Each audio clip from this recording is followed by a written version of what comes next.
The last transmission from the Edge to the Deep Space Monitoring Station, Watchpost 7, drifted silently through the void, its sensors sweeping the darkness for any sign of intelligent life. Lieutenant Commander Sarah Chen reviewed the daily reports with growing frustration. 3 months of monitoring the galactic rim had produced nothing but cosmic background radiation and the occasional asteroid field. "Commander, you need to hear this," called out Technician Davis from his console. The young man's voice carried an urgency that made Chen look up from her datapad. "I'm picking up something on the emergency frequencies. It's not human." Chen moved to the communications station, her boots clicking against the metal deck plating. In her 12 years of service with the Deep Space Exploration Corps, she had always hoped to be the first human to make contact with an alien civilization. She never imagined it would happen like this. "Put it through the speakers," she ordered. Static filled the bridge for several moments before the universal translator began processing the signal. When the voice came through, it was unlike anything they had ever heard. The sound was musical, like crystal chimes, but filled with unmistakable despair. "This is Ambassador Zaroth of the Cathani Harmony, broadcasting on all emergency channels. Please, if anyone receives this message, we need immediate assistance. The void plague has returned from the dark between galaxies. Our civilization is dying." The bridge crew exchanged glances. Chen had studied xenolinguistics as part of her command training, and she recognized the linguistic patterns of a highly advanced species. These weren't primitive aliens sending random signals into space. This was a distress call from someone who understood interstellar communication protocols. "Our homeworld of crystalline was the first to fall," the alien voice continued. "We watched from our orbital platforms as the machines consumed our planet, breaking it down molecule by molecule. 37 colony worlds have gone silent in the past rotation cycle. We estimate less than 6 million of our people remain alive." Chen felt a chill run down her spine. The number was staggering. If this alien species had colonized dozens of worlds, their original population must have been in the billions. To lose that many lives in such a short time suggested they were facing something beyond conventional warfare. The ancient records speak of these entities. They call them the Void Plague, machines older than our civilization, older than most star systems. They consume everything in their path, converting matter into more of themselves. Our weapons cannot penetrate their defenses. Our ships cannot outrun their swarms. Dr. Elena Vasquez, the station's xenobiologist, leaned closer to the console. "Commander, if this is genuine, we're looking at a potential extinction event for an entire species. The energy signatures I'm detecting suggest technology far beyond our current capabilities." Chen nodded grimly. The Exploration Corps had protocols for first contact scenarios, but nothing in their training covered responding to an alien genocide. She made a decision that would change the course of galactic history. "Davis, can you get a fix on the source of this transmission?" "Working on it, Commander. The signal is coming from approximately 60 light-years spinward, but it's very weak. This message has been traveling through space for some time." The alien voice grew more desperate with each word. "Our historians found references to these machines in the oldest texts, stories we thought were mythology. The void, plague, the hunger that devoured the ancient galaxy before falling dormant in the space between stars. Something has awakened them." Chen turned to her navigation officer. "Lieutenant Park, plot a course for the source of that transmission. Maximum speed." "Ma'am," Park replied hesitantly, "shouldn't we contact Earth Command first? This could be some kind of trap." "Chen, considered this for a moment. Park was right to be cautious, but something in the alien's voice convinced her this was real. Send a priority message to Earth Command, but we're not waiting for orders. If there's something out there that can destroy entire civilizations, humanity needs to know about it immediately. The Cathani transmission continued, growing weaker as their equipment failed. To any species receiving this message, please remember us. We were a peaceful people who sought harmony with the cosmos. We explored the stars not as conquerors, but as gardeners, nurturing life wherever we found it. If you have the power to stop the void plague, please do not let our deaths be meaningless. As the monitoring station's faster-than-light drive engaged, Chen couldn't shake the feeling that everything was about to change. Humanity had spent decades exploring the galaxy, always wondering when they would encounter their first alien civilization. She never imagined that first contact would come in the form of a dying species begging for help. 4 days later, they arrived at the edge of Cathani space. What they found there defied all expectations. Where star charts showed thriving solar systems, they found fields of debris so vast they stretched beyond sensor range. Entire planets had been reduced to their component atoms, leaving only clouds of basic elements drifting through space. "My God," whispered Dr. Vasquez, staring at the sensor readings. "Commander, I'm detecting the remnants of what used to be a Type 2 civilization. The energy output required to dismantle entire worlds like this is beyond our current understanding of physics." In the distance, they spotted a single structure that had somehow survived the destruction. It was a space station unlike anything in human experience, grown rather than built, its crystalline surfaces catching and reflecting the light of distant stars. The station was clearly damaged, with entire sections missing or darkened, but it still showed signs of life. "Unknown vessel, please respond," came a transmission from the station. The voice was the same one they had heard in the distress call. "I am Ambassador Zarath. Are you the beings who answered our call for help?" Chen took a deep breath before responding. "This is Commander Sarah Chen of the Terran exploration vessel Meridian. We received your distress signal and came as quickly as possible. What can you tell us about your situation?" The response came after a long pause, as if the alien couldn't believe someone had actually come.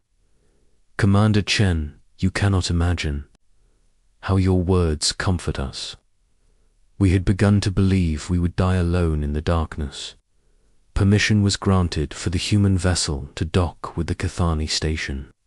What Chen and her team found inside challenged every assumption about alien life. The Cathani were beings of living crystal, their bodies translucent and shimmering with internal light. They moved with fluid grace through corridors that seemed to pulse with organic energy. Ambassador Zarath stood nearly 8 feet tall, her crystalline form catching the station's bioluminescent lighting. When she spoke, her voice resonated with harmonics that suggested a completely different evolution of intelligence. "Commander Chen, you and your people are welcome here, though I fear you have arrived only to witness our final moments. Tell us about this void plague," Chen said. "What exactly are we dealing with?" Zarath led them to what appeared to be a command center, though it looked more like the inside of a geode than any human technology. Holographic displays showed the advancing destruction, system after system going dark as the ancient machines consumed everything in their path. "The void plague are machines older than recorded history," Zarath explained. "They exist for one purpose, to consume and convert all matter in the universe. They hibernate for millions of years in the space between galaxies, then emerge to feed when galactic civilizations reach sufficient complexity. Dr. Vasquez studied the holographic displays with growing concern. How do they operate? What kind of technology are we looking at? They are self-replicating artificial intelligences that learn and adapt to any defense. Each unit is roughly the size of your largest cities, but they can combine into structures that dwarf entire star systems. They analyze every attack, every strategy, and within moments they develop perfect counters. Chen felt the weight of the situation settling on her shoulders. What happened to your military? Surely a civilization advanced enough for interstellar travel had some kind of defense force.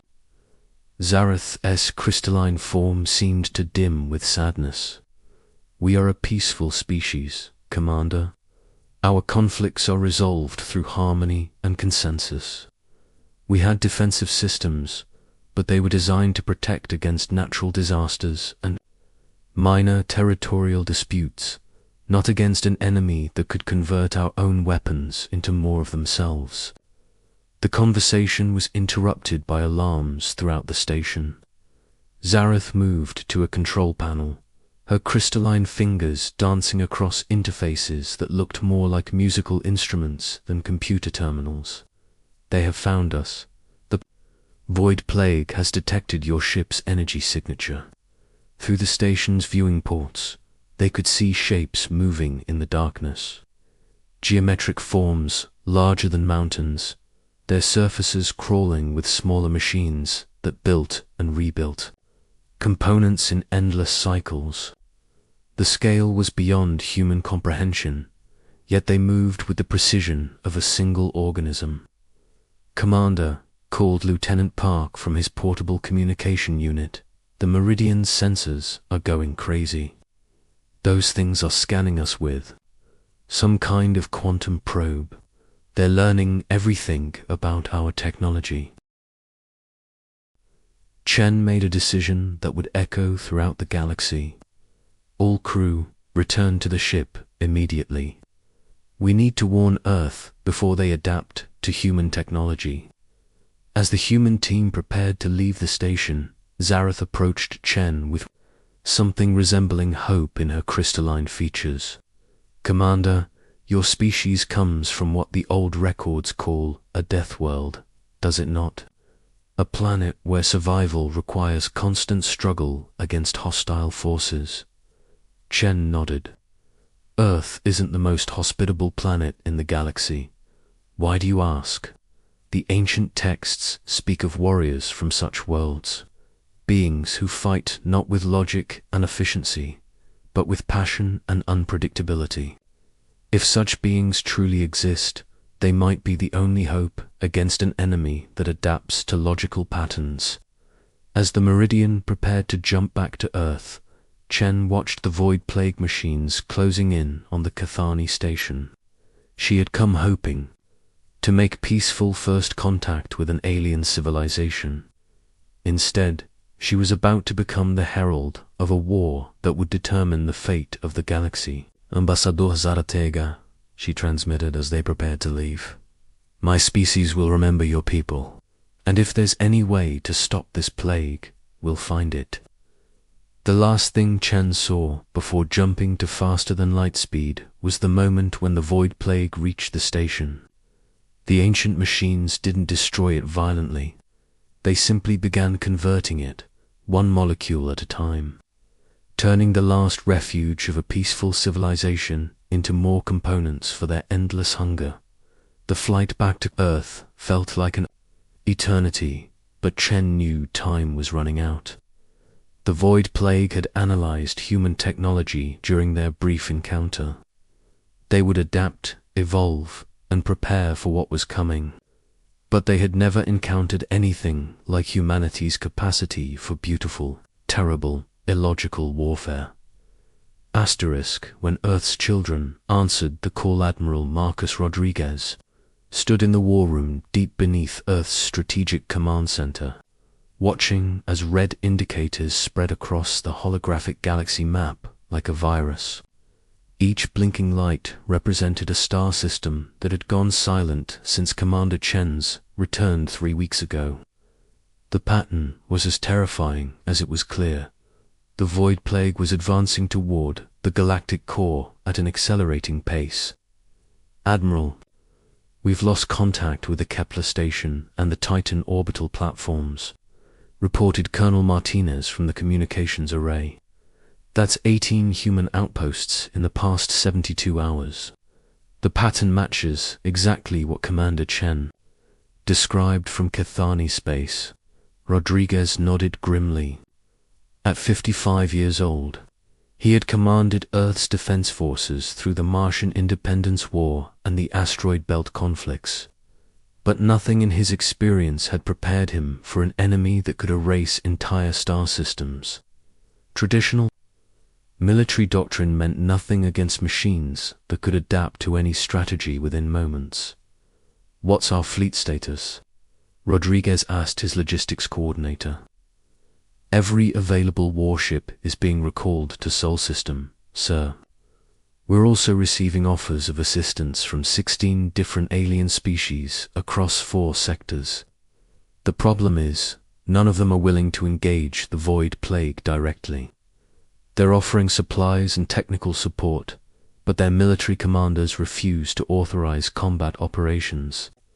Rodriguez studied the tactical displays, noting how the destruction followed shipping lanes and communication networks toward Earth. The Void Plague wasn't advancing randomly. It was following the trails that led to the most developed civilizations. "They think we're insane for wanting to fight something that destroyed the Kethani in weeks." Dr. Elena Vasquez entered the command center carrying an armload of data tablets. Her exhaustion evident after weeks of analyzing the Void Plague fragments that Chen's team had collected.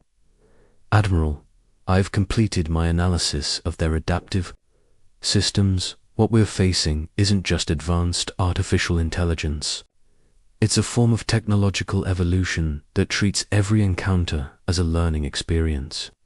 "Explain," Rodriguez said. Turning from the holographic displays, the machines analyze every attack pattern, every weapon signature, every tactical formation they encounter. Within minutes, they develop perfect countermeasures and share that information across their entire network. It's like fighting an enemy that learns from every mistake we make, but never repeats their own. Rodriguez was quiet for a long moment, an idea forming in his mind. "Doctor, you said they learn from patterns and share information instantly. What happens if we give them something that doesn't follow any pattern?" Dr. Vasquez raised an eyebrow. "I'm not sure I understand, Admiral. Every species in the galaxy fights logically. They minimize losses, maximize efficiency, and follow established tactical doctrines. But humans fight differently. We make sacrifices that don't make mathematical sense. We take risks that no computer would calculate as worthwhile." The revelation hit Dr. Vasquez like a physical force. "You're talking about exploiting their adaptation system. If they can only learn from logical patterns, then completely illogical warfare might confuse their analysis algorithms." Within hours, Rodriguez had initiated the largest military mobilization in human history. Shipyards across the solar system roared to life, building vessels designed with a single purpose: maximum damage delivery with no regard for crew survival. These weren't traditional warships built for extended campaigns. They were flying bombs, guided missiles with human crews. Commander Jake Patterson volunteered to lead the first squadron of what military historians would later call sacrifice ships. A former asteroid miner turned military pilot, Patterson understood the mathematics of collision and explosion better than most. His briefing to the volunteer crews was characteristically direct. "Ladies and gentlemen, we're not flying these ships home. Every vessel in this squadron is designed to ram enemy targets at maximum velocity. We're not soldiers in this fight. We're ammunition. The only question is how much damage we can do before we die. The response was overwhelming. Retired military personnel came out of retirement. Corporate security forces offered their services. Even reformed pirates contacted recruitment offices, asking how they could help fight an enemy that threatened all organic life in the galaxy. News of the human response spread quickly through galactic communication networks. To most alien species, the idea of deliberately sacrificing military assets seemed like madness. Their military advisors calculated human chances of success as effectively zero, recommending evacuation rather than confrontation. The Veltar Confederacy sent a diplomatic message expressing their concerns. The human approach to this crisis violates every principle of logical warfare. We urge Earth's leadership to reconsider this suicidal strategy and instead focus on preserving human civilization through strategic withdrawal. Rodriguez's response was broadcast across all frequencies. We appreciate your concern, but humanity doesn't retreat from fights that determine the survival of innocent species. If logical warfare can't stop the Void Plague, we'll show them something completely illogical. 12 days later, the largest fleet in human history assembled at the edge of the Sol system. 300 vessels of every conceivable configuration, from massive battleships converted into guided missiles to small fighters carrying fusion warheads. None of them were built to survive what was coming. The fleet's departure was watched by billions across human space. Families said goodbye to loved ones who wouldn't return. Children drew pictures of ships they would never see again. But underneath, the grief was something else. A fierce pride in belonging to a species that would fight impossible odds for people they had never met. The Void Plague had consumed 4 more star systems during humanity's preparation. Their machines had grown larger and more sophisticated, adapting to the minor resistance they had encountered from fleeing alien vessels. By the time the human fleet reached the combat zone, the enemy had formed structures that dwarfed entire moons. All ships, this is Admiral Rodriguez, came the transmission across the fleet communication network. You can see what we're up against. Remember, we're not here to win a clean victory. We're here to buy time for evacuations and make these machines pay for every system they consume. The first wave of the attack defied every principle of space combat. Instead of forming battle lines or attempting tactical maneuvers, the human ships charged straight into the heart of the Void Plague formation. The destroyer USS Defiance didn't try to avoid enemy fire. Captain Morrison aimed his ship like a bullet, ramming into a machine construct the size of a small city. The explosion lit up space for several seconds, leaving a significant crater in the alien structure. The Void Plague network tried to analyze what had happened, its adaptive systems struggling to understand why the humans had deliberately destroyed their own vessel. For the first time in millions of years, the ancient machines encountered something their logic couldn't process. Commander Patterson's Sacrifice Squadron followed immediately afterward. 12 ships loaded with experimental fusion warheads dove toward the largest Void Plague construct, their pilots broadcasting final messages home. Patterson's last transmission became legendary across human space. "Tell my daughter that Daddy kept his promise. The monsters won't reach Earth." The coordinated kamikaze attack tore massive holes in the Void Plague formations. For the first time since their awakening, the ancient machines showed signs of genuine damage. Their perfect geometric forms were broken, their internal systems exposed to space. But they adapted quickly. their repair systems beginning to rebuild using materials harvested from destroyed human ships. Rodriguez watched from his command ship as wave after wave of volunteers threw themselves at the enemy. Each attack was different, using tactics no military academy would ever teach. Ships rammed targets from unexpected angles. Fighters detonated their reactors inside enemy structures. Entire squadrons coordinated simultaneous suicide runs that overwhelmed Void Plague Point defenses. The machines tried to adapt to each new tactic, but human creativity proved faster than artificial evolution. When the enemy developed defenses against ramming attacks, humans switched to boarding actions, teleporting explosive charges directly into Void Plague cores. When the machines learned to prevent boarding, humans began using gravitational weapons to collapse their own ships into temporary black holes. Dr. Vasquez monitored the battle from the command vessel, analyzing how the Void Plague network responded to each human innovation. "Admiral, they're having processing problems.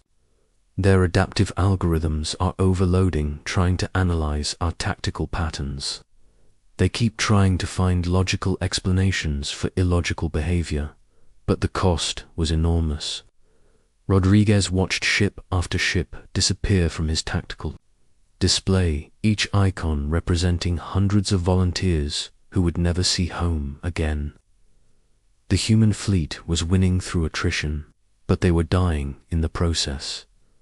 The turning point came when Commander Sarah Chen, now leading a mixed squadron of human and Cathani survivors, discovered the enemy's central weakness. The Void Plague machines shared consciousness across their network, making them incredibly efficient but also vulnerable to systemic disruption. "Admiral, if we can overload their central processing node with enough contradictory data, we might be able to crash their entire network," Chen transmitted during the height of the battle. "But it would require a coordinated attack that defies every principle of military logic." Rodriguez smiled grimly. "Commander, illogical attacks are our specialty. What do you need?" What followed became known as the Chaos Protocol. Every remaining human ship attacked simultaneously, but each one used completely different tactics. Some ships attacked while broadcasting human music. Others flew in patterns that spelled out poetry in dead languages. Fighter pilots performed aerobatic maneuvers that served no tactical purpose except to confuse enemy analysis systems.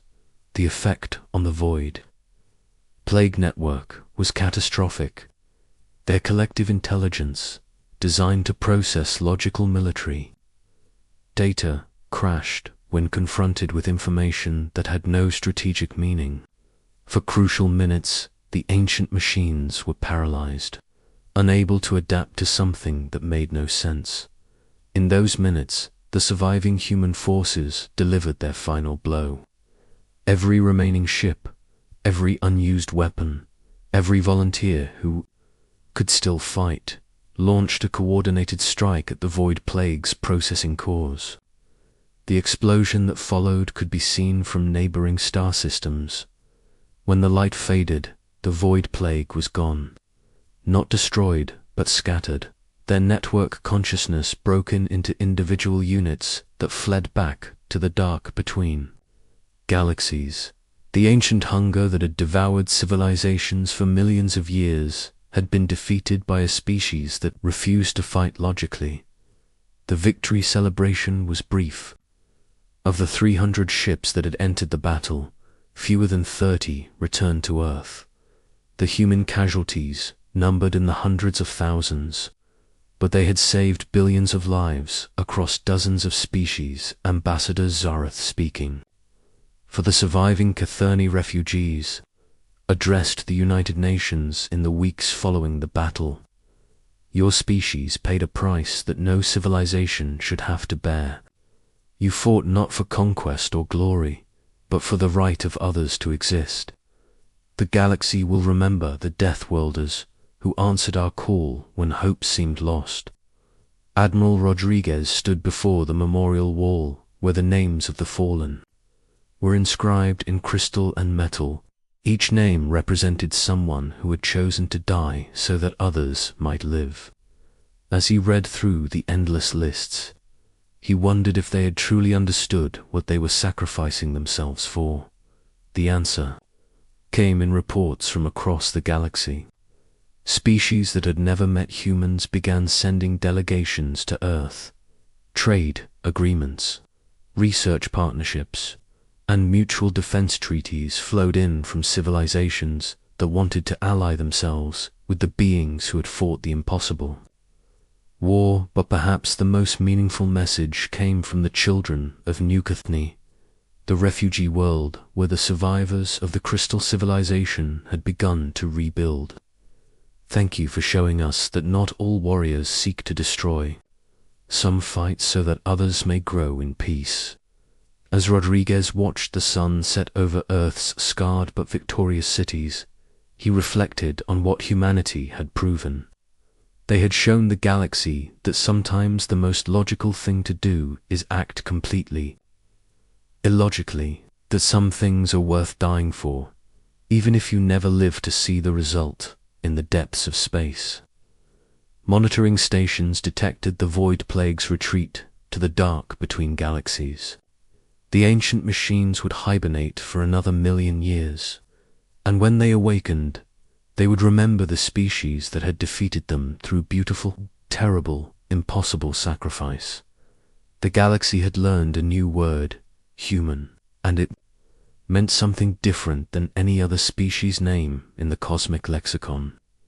It meant the ones who came when others called for help, the ones who fought impossible odds, the Deathworlders who answered when the universe begged for salvation.